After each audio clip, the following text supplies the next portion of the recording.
This is Andrew Howell with Roofing Done Right here at 5140 Falcon Chase.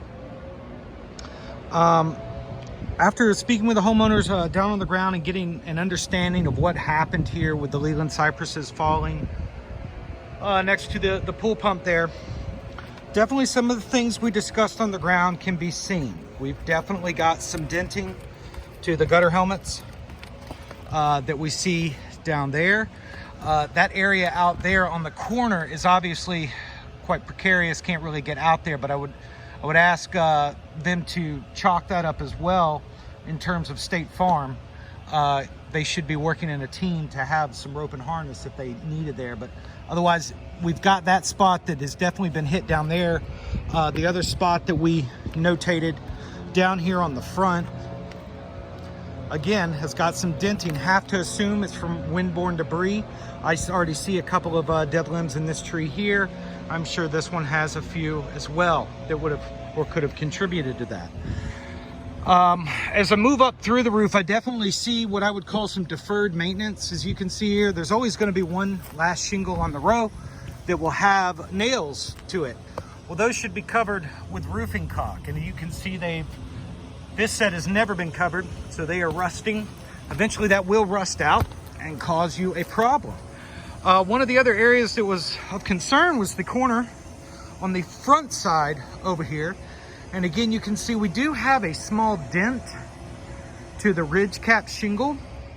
That could just be the shingle caved in, or it could have punched in the decking. The only way to know would be to open it up and take a look. Again, in a very precarious location. Definitely either going to need to come in with an extremely tall ladder from the pool side or rope and harness from this side to get down to an area hanging over the concrete like that. The rest of the roof, the shingle looks in good shape. You have a high profile ridge shingle, very strong. It's a little interesting that we have ridge vents here, and then we have turtle vents here, and a power fan there with turtle vents up next to the ridge vents. That's competing ventilation, which, not the end of the world, but it's not technically correct. It's not the best way to extend the life and durability of the shingle, because we've got competing ways in which the attic is trying to shed hot air.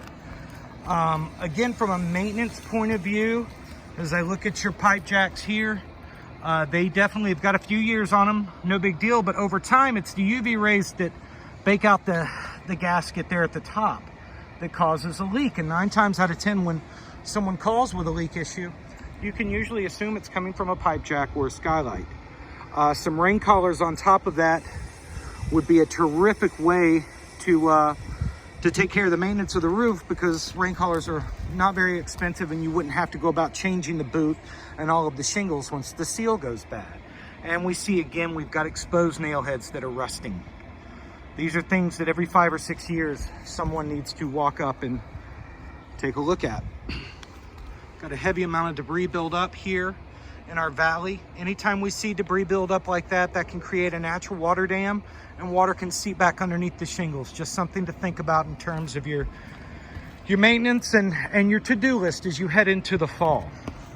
Stick with me, and I'm going to turn around and make my way back up to the top of this roof.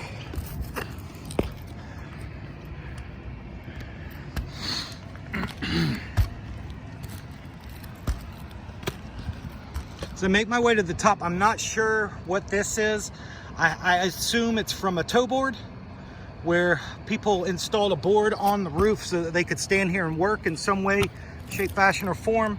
The caulk is clearly cracking and going away, and we're starting to rust. Definitely need to have that covered.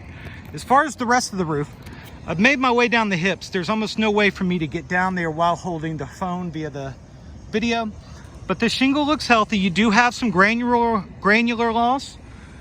That can happen. I don't see any what I would call wind damage from the storm, so I don't see where any of the shingles have been pulled up or pulled off of the roof. So I really don't see a whole lot of vulnerability at all, other than just some maintenance issues. And that's more of a down the line issue, but it's something you want to get on the moment you spot those things. But again, the roof is in relatively good shape. It's in need of some small bits of maintenance, but most of the brunt was taken back here, and I don't think that you've had too much effect up here other than windborne debris flying in and possibly denting some of your gutter helmets that are farther down there on the eave. But at this time, I'm going to go ahead and hop down. I want to thank you for the opportunity to come out and do this inspection. Again, my name has been Andrew Howell with Roofing Done Right.